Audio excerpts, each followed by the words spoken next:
That's what's up. No, that's what's up. I didn't know that. No, they call it Reggie or Stress. They call it Reggie. Not really, not from the folks. I mean, yeah. I mean, I've heard those, but that's what's up. That's what's up. I didn't know that. No, they call it Reggie or Stress. We on live though. We on. All right. Welcome to the Just Two Black Brothers podcast. I'm DJ Period. I got my brother here, popolitickin. We got another brother with us tonight. Was Rahman Jamaal. Yeah, you could say it that way. How other people say it? So you could say I grew up as Rahman because my mom mispronounced my own name because she thought she made it up, but it's actually an Arabic name that you pronounce Rahman. Oh, Rahman, like the boxer. Your head knocked man like a Steve Rahman. Yeah. And Rahman had that knot on his head, but he had beat somebody before, huh? He had a nice little career before that. Yeah, he beat Lennox Lewis. Yeah. So what's good? I do some journalists, but Poe do it for the most part, man. I'm learning. I'm in training. I say that every show though. Y'all say I was reading, man. I don't know where you want to start. It sounds like you a man of many things, man. You got a lot of things going on. Yeah, I've been doing stuff for a minute. Now it's funny you was mentioning RBL Posse. I actually work pretty closely with one of the Bay Area's mentors for all the rap scene. He was actually a dancer before hip hop. In the 70s, I go by the name of Lonnie Green, Pop Tart, the Filmo Kid. And he kind of has taken me under the wing in the last few years or whatnot, and just given me so much history, man. It's crazy. I grew up in the Bay Area, Redwood City, but really didn't have a community, like a hip hop community, to really vibe with. I was like the only kid that rapped in my school. Went down to LA on a full scholarship to study film, and that's when I linked with an organization called Hip Hop Congress, and that was actually my first hip hop family. And that actually blew up in the years of between 2000 and 2010. Became almost virally became the second largest hip hop grassroots network and organization in the world after Zulu Nation. And we was all just, the story behind that organization actually is kind of a trip. It started off as like an artists collective, started by this artist from Oxnard named Real. And he had this idea of like, yo, what if artists come together and instead of like competing for shows and things like that, just like start like creating a co-op, essentially like sharing resources. And he met an artist from San Jose named Shamako Noble, who was like a community activist, battle MC. And they kind of formed the first two chapters, the Northern California and Southern California community chapter of this idea called Hip Hop Congress. And then in 2000, they were online and they see this student organization down at USC also calling itself Hip Hop Congress. And so they got on the line and were like, yo, we already got this artist network. You can't use the name, whoop-de-whoop. And they're like, by the way, what y'all do? And the two guys at USC were like, well, we want to create a student organization that connects campus life to the community using hip hop and spreading awareness, social awareness, by bringing artists to campuses and whatnot. And so that kind of like were complementary missions and visions. So they actually merged in 2001, became a 501c3 nonprofit. And that's when the chapters started popping up. Just over the next few years, like we had a little manual, had all the paperwork together, and then different people from different regions all across the United States started finding it online, being like, yo, I want to start a chapter at my school. It's like, cool. It was very grassroots, very like autonomous, like anybody that wanted to start a chapter, as long as they was down with the cause and had the wherewithal. We had the manual kind of to show you, okay, here's what we do. We throw events. You could do an awareness festival, bring all the elements out, showcase it, connect with community organizations, let them table, and just, you know, bring people out. Hip hop is going to bring people out. You got a DJ, you got rappers, whatever, but then, you know, spreading awareness in the community through the local community organization. So every chapter was kind of like its own entity under this umbrella of the brand Hip Hop Congress. And that just kind of, you know, just kind of spread naturally, virally. Had over at one point, I think like 70 chapters.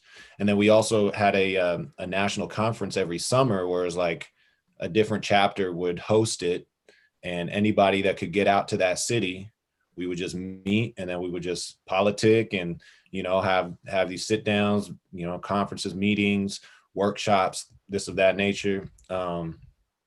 And that was actually my first, I would say my first hip hop family.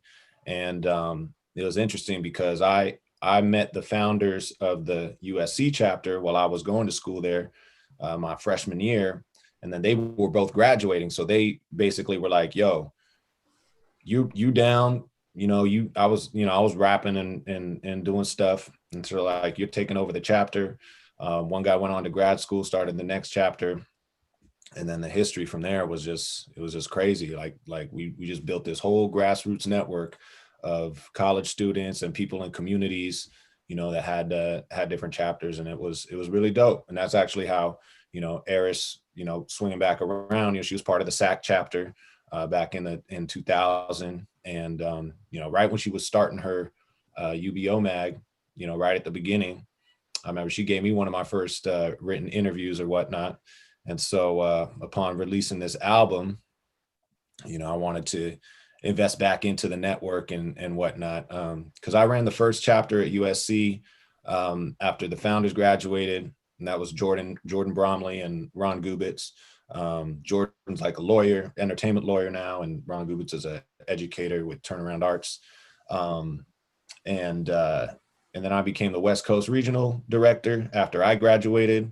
And then became, well, in 2003 we had a conference that the initiative was Hip Hop in Education, and we had Martha Diaz as our keynote speaker, and she's been archiving hip hop curriculums like longer than anybody that I know, since like the late 90s. You know, she was legitimizing it at Columbia and NYU and Harvard and all these things, and so she gave us our keynote, and inspired just a bunch of us to go back into our communities and be like, yo, how can we as artists use hip hop to teach, not only teach our craft, whether it be DJing, dancing, MCing, art, whatever, you know, and that kind of evolved.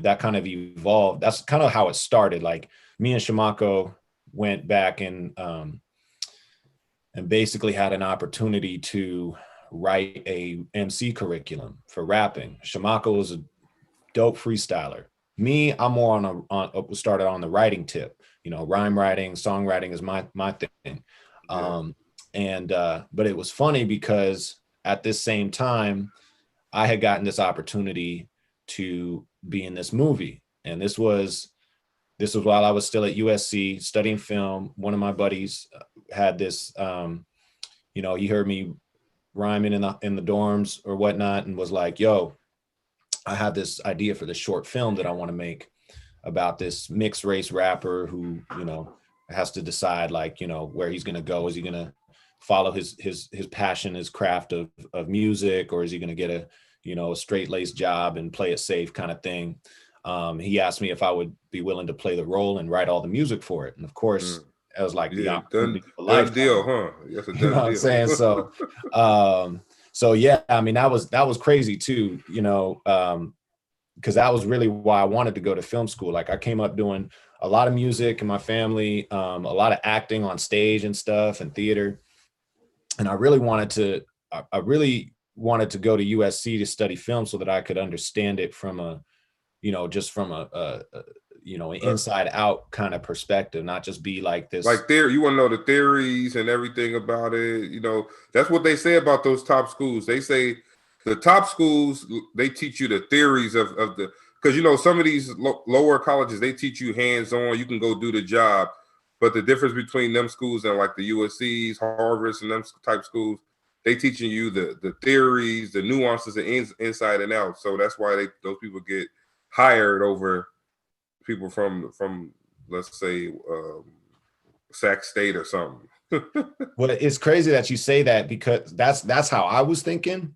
But the reason why I even got the scholarship to begin with was because they have at USC, they have like 3 different tracks that you can do in the film school. They have production, which is like hands-on technical kind of thing, like you were saying.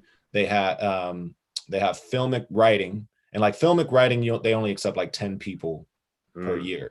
Production, they accept maybe 25. And then the third one is critical studies, which is like film theory, and they accept 50. So it's like, that was the critical studies is the easiest film degree to get into. Yeah. But the year that I applied for the scholarship, I wasn't so much into the production. I wanted to know the theory. And I was the only person that applied directly to that major, because most people, like, they apply to production. If they don't get in, then they go to critical studies. I was like direct to critical studies. And because I was the only person who applied for the scholarship direct in that major, you know, they called me up and they're like, yo, we try to get these scholarships across as many majors. You're the only one in your major who applied to it. So do you want it? It's like, dang. I thought you was going to say, you got it because you played basketball or something. Yeah, right. I know they give film scholarships to. I was waiting on that. I was like, I thought you about to say you ran track.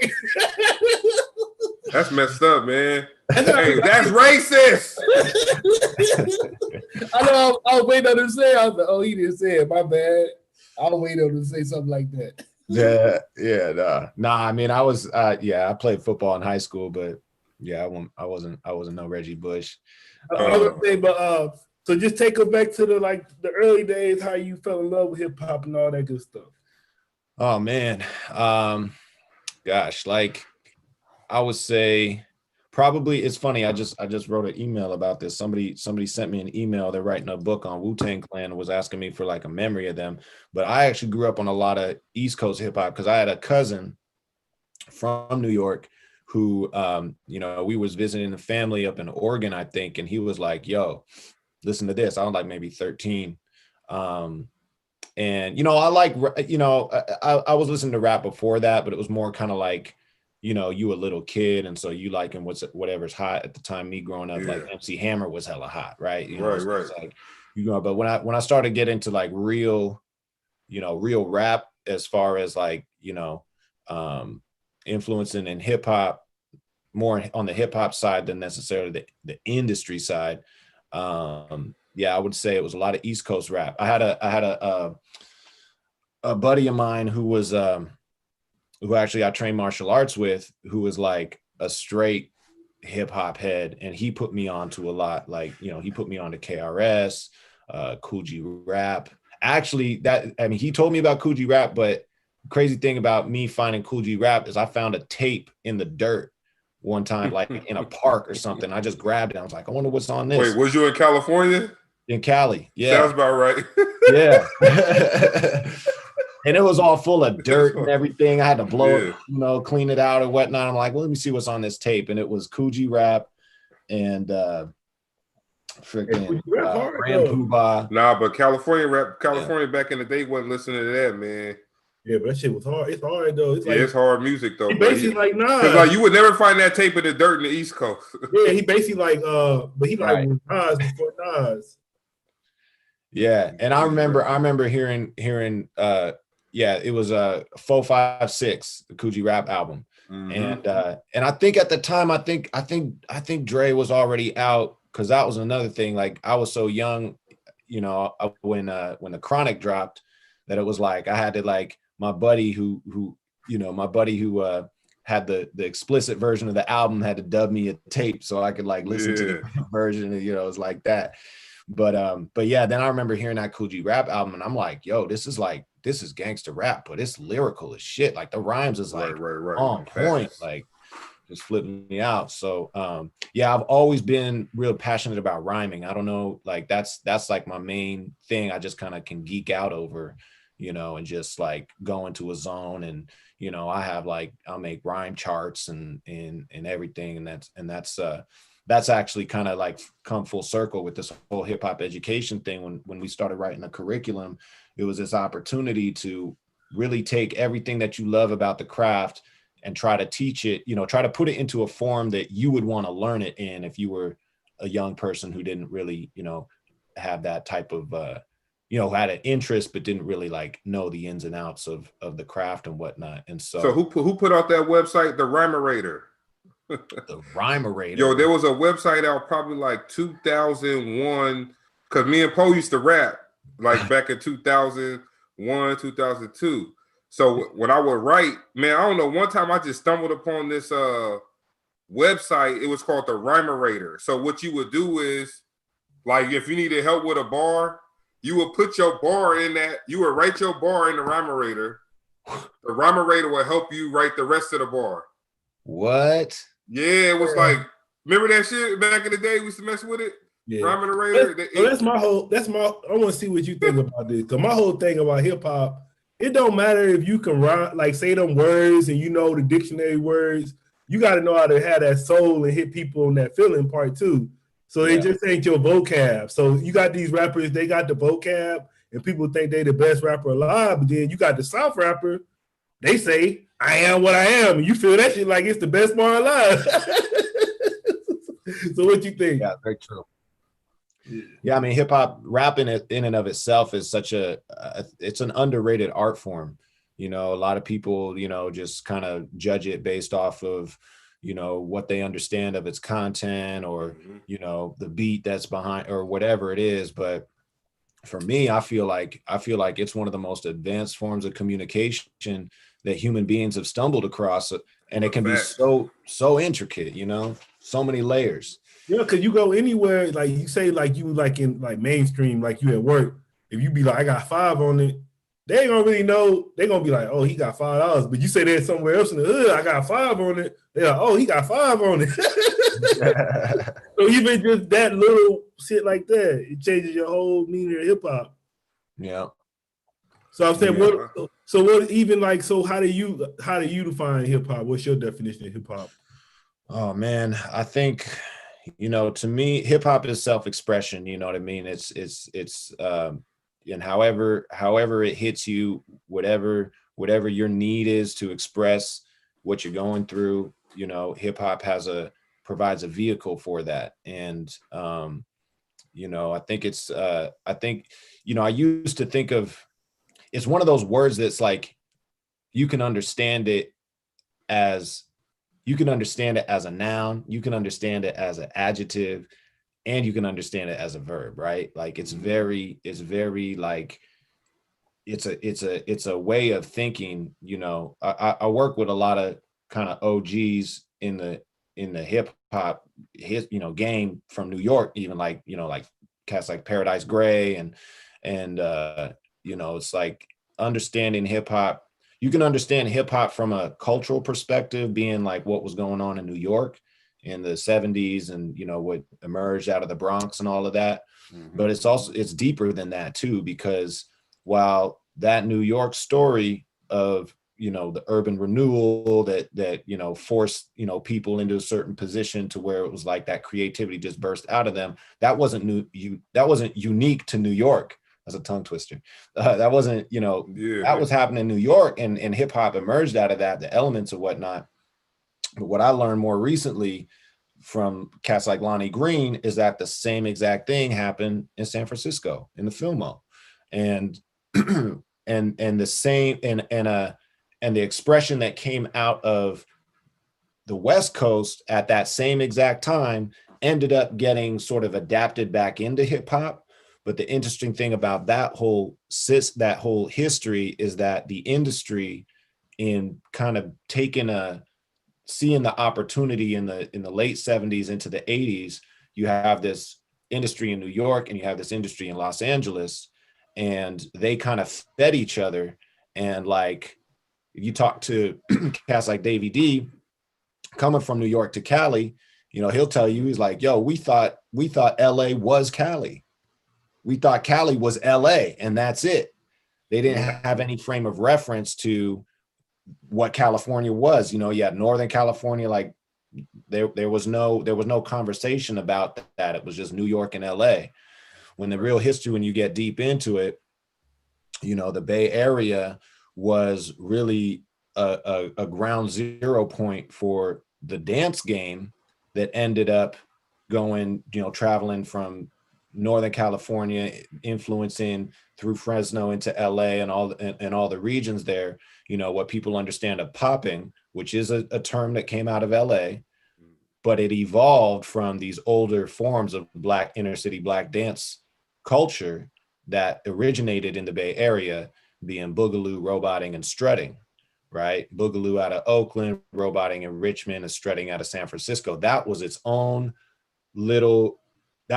culture that influenced itself and evolved starting from the mid 60s. So we're talking even before hip hop, you know, evolved into, you know, these forms that eventually the world learned about through films like Break Into and Electric Boogaloo and like television and the entertainment industry. But yeah, I was gonna ask you, like, how much do you think like G-Funk, you know, you had James Brown, you had Dolomite, like people like them, how much you think they kind of factor in the hip hop? oh, so much. I mean, James Brown alone, you know, was responsible for so much just as an artist, because on the East Coast, right, his breaks are being sampled.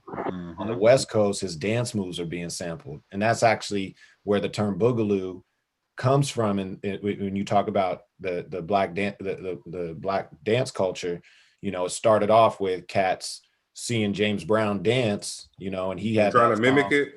Yeah, he had a song called "Do a Boogaloo." I think it was like 63 or 64. Yeah. And then cats in Oakland were like, yo, they would challenge each other, like who could do the James Brown. Hey, we did that shit. Hey, we did that shit in our church shoes before we went to church on Sundays. Right. Hey, you be on that kitchen floor in them church shoes, that shit be sliding all over the place. Yeah. Hey. You know, you can get down with that then.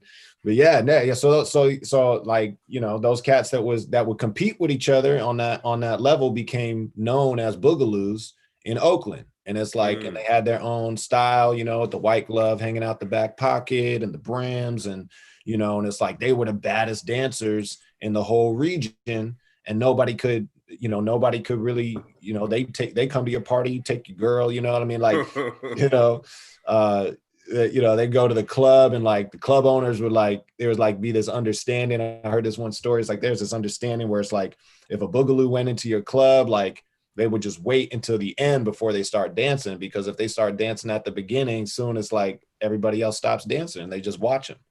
You know, that type of rawness. And it was gangster too. So it's like, you know, you had this whole street element to it, that it was just, these are dangerous cats and talented.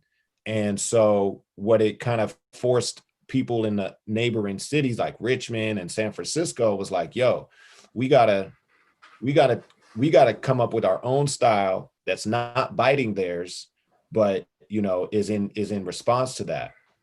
And, you know, my understanding is that, you know, Richmond and San Francisco did a very interesting thing to challenge the boogaloos, is that the boogaloos was all dancing on the funk records, you know, or live bands, right, at its normal, you know, the way that the song goes. And what the Richmond and Frisco dancers did is they played those records on 45 speed, so they sped it up, so it was a faster tempo, and then they created their moves off of that faster tempo, which is something that like that now it's not boogaloo anymore, it's something different. You know, so that, the history is so amazing. It's like, it's crazy to be from that region, you know, and I'm born in 81. So like, this is way before my time, but to have my understanding come, you know, to hip hop, you know, understanding New York's history, and then come back, kind of back around full circle to be like, yo, hip hop isn't just, that's where my understanding went from, like, hip hop isn't the end point. It's a gateway to like all of our history, if we see it as such, you know. I'm gonna ask you, like, so it's like, you know, you could say it was birthed in the East, then it went to the West for a while, but it's pretty much like the South been kind of controlling hip hop for a while now. So what do you think, kind of how about the South and hip hop? Well, I wouldn't even say that it was birthed in the East and went to the West and then went to the South. Like, to me, that's like, these things have been happening. I mean, if you really want to go into it, the South been influencing everybody from the beginning. You know what I mean? Like the Black families from the South, you Right. go I was gonna back ask to you that like too. I was about to blues ask and you all of something. that, right? Yeah, So yeah, yeah, go I was ahead. gonna ask you. No, I was gonna ask you about that, man, because I was thinking about it when you was talking about how they was gangsters, but they was also dancing. But like, would you say like, yeah, like the early like slavery, even go back as far as slavery, man, that put that type of mentality in Black folk to be creative, also to survive, also how to hustle, also because like you was coming in the game already, but you coming into the world of being something or creating something and being something a few laps behind. So like I would think if that slavery never happened and we still had all of these things, the world would be a crazy place right now. Like with the things that we've brought to the table, like as far as like let's just go with music in general. Like black people, white people love Black people music, but they didn't want to give them that type of love as far as money and awards and stuff like that back in like the 40s, 50s. They even mimicked the music and sung it in Right. their own clubs and stuff Right. like that. But I would say slavery and just the oppression against Black folk made it to where everybody's hustled and came up with a whole bunch of creativity and everything, and I think that's what birthed some of the stuff that we do now. Yeah, absolutely. I mean, it's like, you think about like the oppression and like the pressure just trying to force something so so Where they can't even strongly. do nothing against it. They gotta accept that shit because it's so good. Right. Yeah. It's like the pressure creates a diamond. You know what I mean? And that's why I think like, you know, Black culture is because of the circumstances that it had to survive and endure, it forced a certain creativity out of it. It's like, it's weird, like white supremacy, like kind of like in a weird way. Sometimes I feel like it shot itself in the foot by Okay. trying to force its agenda on people, on humanity, and humanity responding like, nah, fuck that. If like if you're gonna try to put me in a box, like watch. Right. I'm gonna come at you from outside the box in a way that you can't even understand because you so small-minded onto what power is. And I think that society always tries to put expression and soul into a box. And that's part of the struggle, right? Like being an artist, it's like you're constantly, this was the main thing, like why my career path is not like I could have had the opportunity to go Hollywood. I was a star in a movie that went to Sundance in 2003, set records as like the new breakout.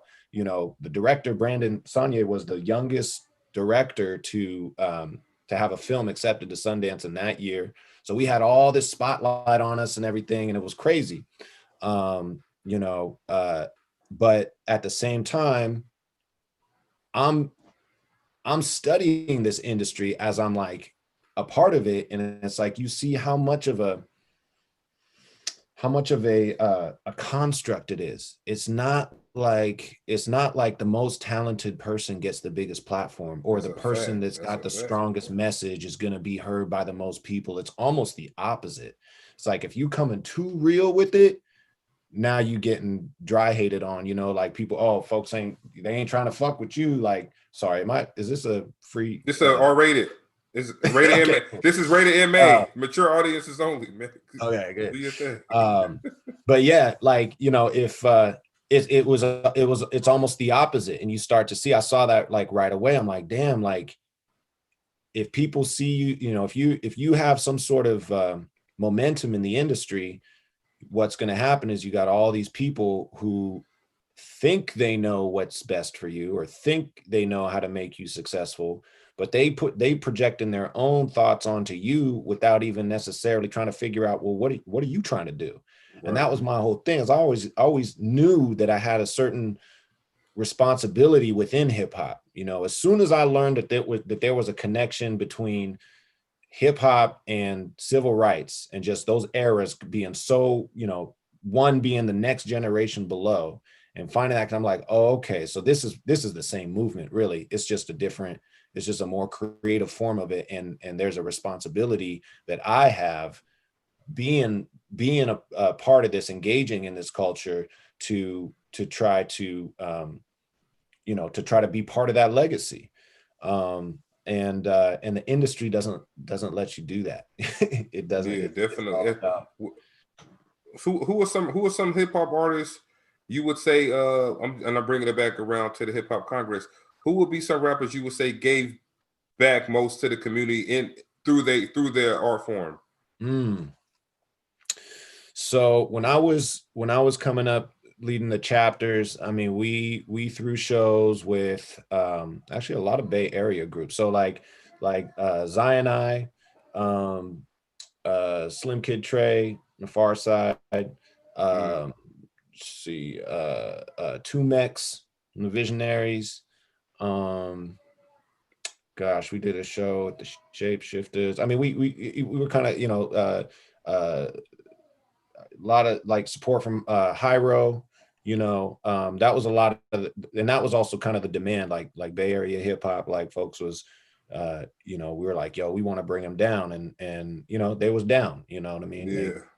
They supported in that way, but also, you know, in Hip Hop Congress, you have folks like the Jacka, right? He was, you know, Jacka being dope. from, Yeah, I like the Jacka. yeah. And he was a real deep cat. Rest in you peace, know, man. Rest in peace to the Jacka. Yeah, rest in peace for sure.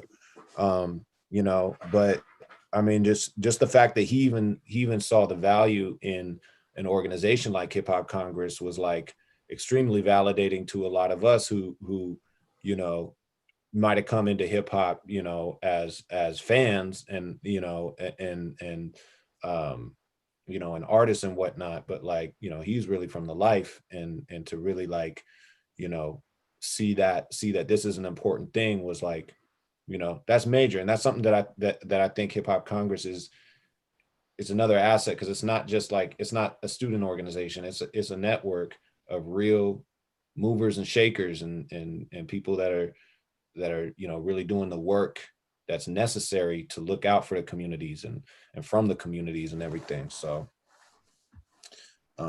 yeah. What are some bars over your course of just listening to hip hop? What are some bars that always come back to you? Like that shit just play. I got bars that are just playing in my head from songs, because I guess it can apply to like a situation that I'm in or something. Or you got any bars that like pop in your head time to time? From like from other artists? Yeah. Or from your songs too. It could be from your songs too, but I just know like sometimes, man. Oh, you be having that sometimes? Like a bar just pop in your head from something you like? Yeah, all the time. Yeah. You know what's funny? Like, this wouldn't be the answer that I would want to give. It's gonna be some Slim Shady, Eminem Slim Shady. No, and let me tell you why. Because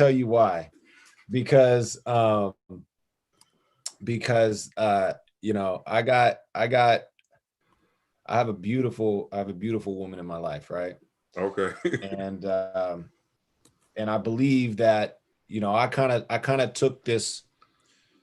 Okay, let me go back. All right, so when the film that I was in is about the choices that we make and the different paths that they can, you know, that result from a single choice, you know, can create two different life trajectories.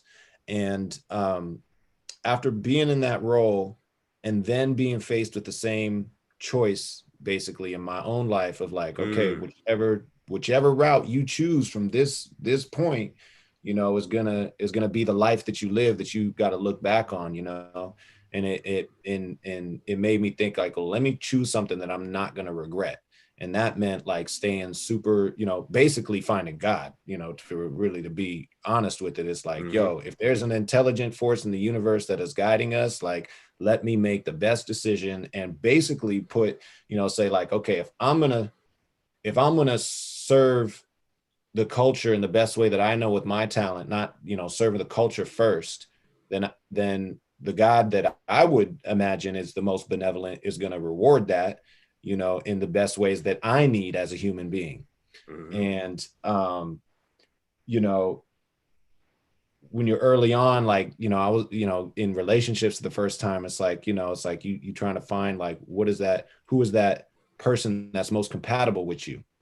Right. So let me bring it back around. So it's like, you know, I come up, you know, I've had, you know, lots of different experiences with many different types of women. And the one that ended up being chosen for me, you know, who I got a daughter with, who's 3 years old right now.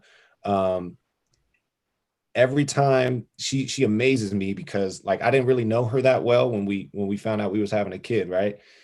But it was more of that faith. It was like, you know what? I've done enough in the world that I know that like if the signs are pushing us to be together, like I ain't gonna doubt that. You're not gonna fight against it.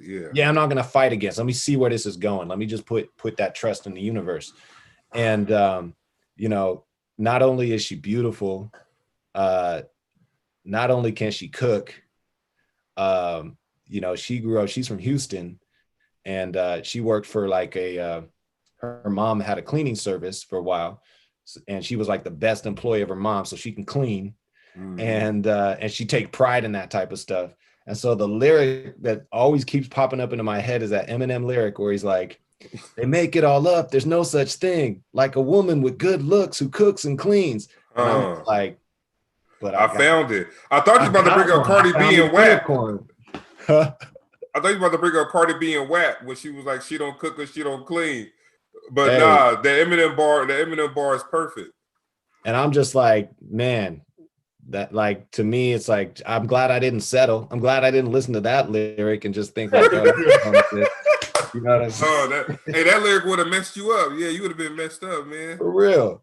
And I feel like a lot of people are kind of messed up by kind of low standards like because that. They move by stuff like that. Yeah, they move by like that Cardi B line. You got girls that be like, look, I ain't gonna cook, I ain't gonna clean because I know I got some killer WAP. Man, that ain't gonna keep no goddamn man. You listen to that shit if you want to. Exactly. Yeah. Because they also took a picture of her cooking and cleaning. So that show you right there, she ain't really mean it. Right. Because you like, damn, you know your man ain't finna let you just not cook and clean, don't do nothing. Right. But nah, right. even though you shouldn't, the woman's, because this is 2020, about to be 21, a woman's role is not to cook and clean. You hear that right here on the show from me. Because you know, you don't want people to be like, what they talking about? The woman gotta cook and clean. They can cook and clean. You got women. No, it's true. I mean, you know, it's a team effort. You know what I'm saying? All day. We just cook less days than them. I cook certain things, like, you know. Right. So if it's time to cook the tacos or something, or whatever, I do a vegan taco. It's quinoa and brown rice. You boil it, and then you take the quinoa and brown rice, and then you put it into a skillet with taco seasoning. That's your meat. And then you just put the regular veggies and sauce and cheese on it. There it is. That shit fire too. Yeah. My wife can't make that, so it's like, all right, we want tacos. So I gotta go in there and make the damn vegan tacos. Yeah, that's what's up though, man. I said, why you just don't do the regular taco meat? Nah, because we was doing a fast. Oh, we was doing a Daniel's fast, so we couldn't have no meat. So we had to look. We black. We had to get creative. They was getting so mad at us, man. They like, y'all messing up the meaning of the Daniel's fast, because they say the Daniel's fast really. For those days he did the fast, it says he ate unpleasant food. But the thing is, man, look, if you could make something taste good and it's within those guidelines, you can't get mad at us. They mad at us like y'all taking away the meaning of it. I would say white rice is pleasant to somebody that ain't got no food. Shit. They talking about. Yeah, so they white rice, like, yeah, they wanted you to like go straight to a garden and pick a fruit and just bite it or something. We like, nah, man, because we found ways to season the veggies good, and they like, oh, you took away the meaning of the Daniel's fast. Oh well, I did what I did with it. I did what they told me to do. What you are you currently working on a project now? Yeah, so I just released my first self-produced solo LP.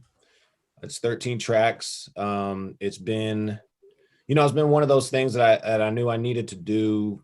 I ever since the beginning of my career, after the beat and everything, I've done a lot of collaborative albums with different people, just with the culture, for the culture.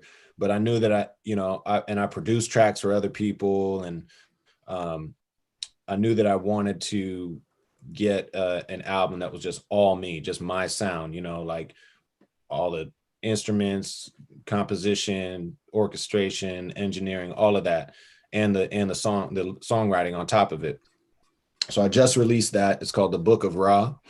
And it's for me, it's kind of like a baseline from where I can go from here, because I've had this crazy life since having this opportunity, and like the places that's taken me, the understanding that it's given me, and to put it all into an album experience where I can just kind of like where people can reference that, I can reference it for myself and be like, all right, this is my sound in 2020, this is what I dropped.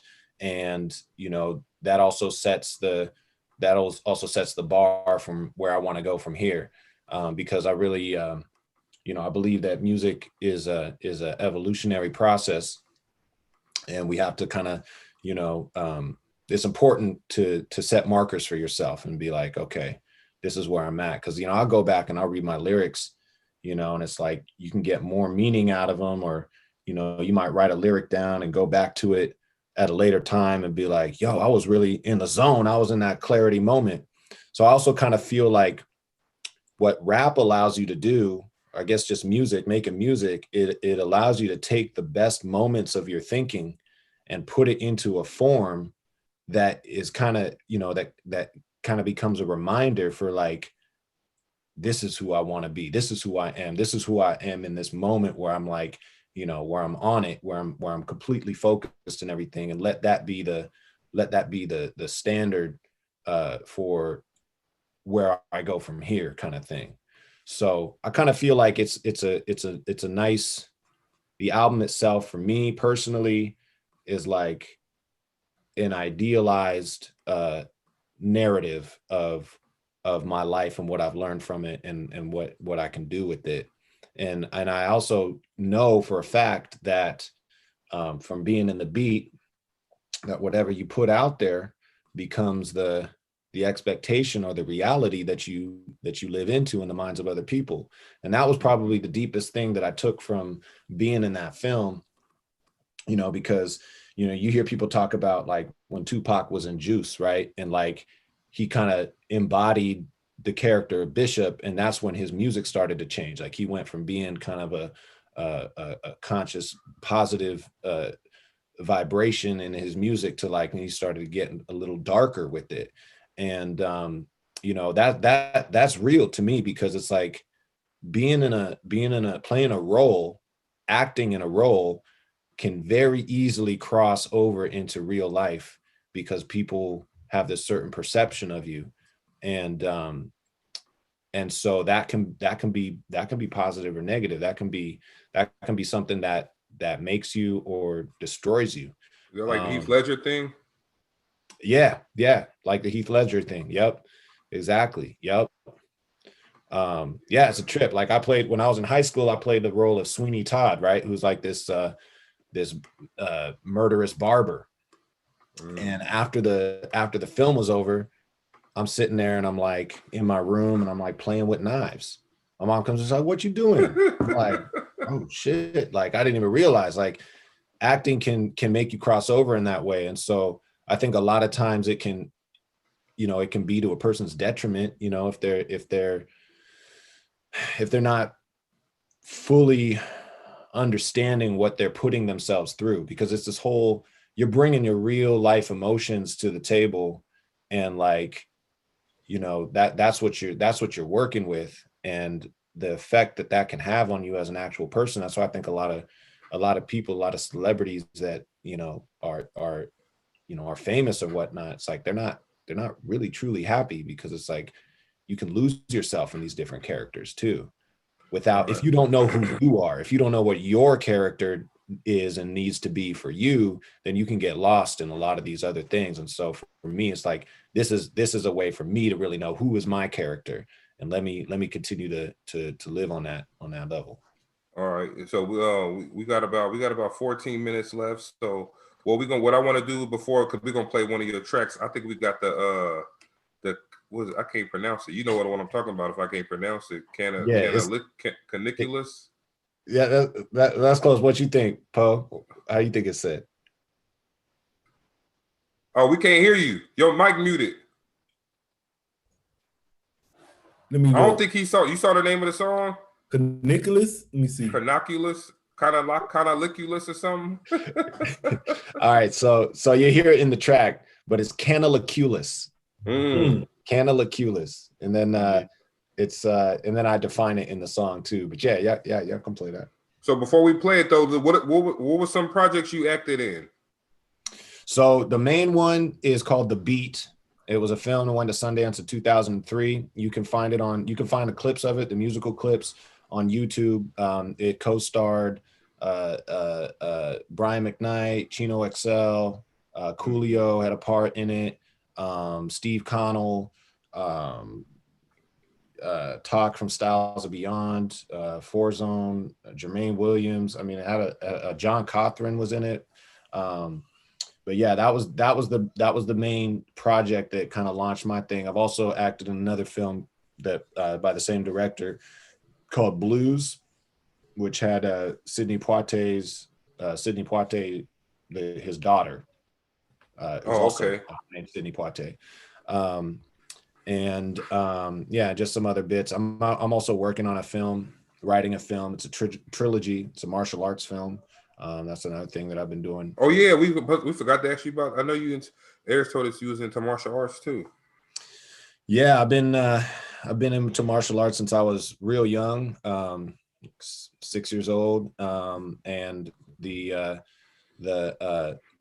dojo, the family that I train with and I study under are the Canes, and they actually started a league called Adrenaline Worldwide, and this is a league for martial arts performance. So it's like what they call extreme martial arts, also known as tricking, which is like a combination of martial arts and like acrobatics, but they battle like b-boys. So it's damn, that might be tight. Yeah. You ever had to use martial arts on somebody? Yeah, a few times, Damn. but I had to put somebody in a sleeper hold who was trying to come at my friend in a bar once. I would say, who's that in the background? Like Huey? Is that Huey from the Boondocks or no? Oh, my background? Yeah. So this is actually my company logo for Rap Force Academy. I thought that was Huey. That's him. That's him. I saw your parody of Designer on YouTube. Oh, Planta. Yeah, I forgot about that one almost. I was about to play that. I was like, oh man, let me do him like that. I'm gonna play I'm playing one of his real joints. I was gonna play that Panda for him, but yeah, all right, man. So look, how was it shooting that show, The Beat, with all those egos? Man, it was a trip because like I remember I was like half starstruck, but then like had to deal with the fact like these cats is like they supporting me, like I'm the star of this show. But it was cool. I mean, some folks was definitely like more down to earth than others. Like Chino XL was like, he was super dope. He invited us to his home and like, you know, we had dinner with him and introduced us to his moms and family and everything. Coolio I barely saw. He was just getting lit in the trailer. You know, Brian McKnight, he was cool. He was cordial. I remember he asked for like this plate of cheese and fruit, like for craft services, like, but it was his own plate. Oh, he didn't want to share with nobody. He didn't want.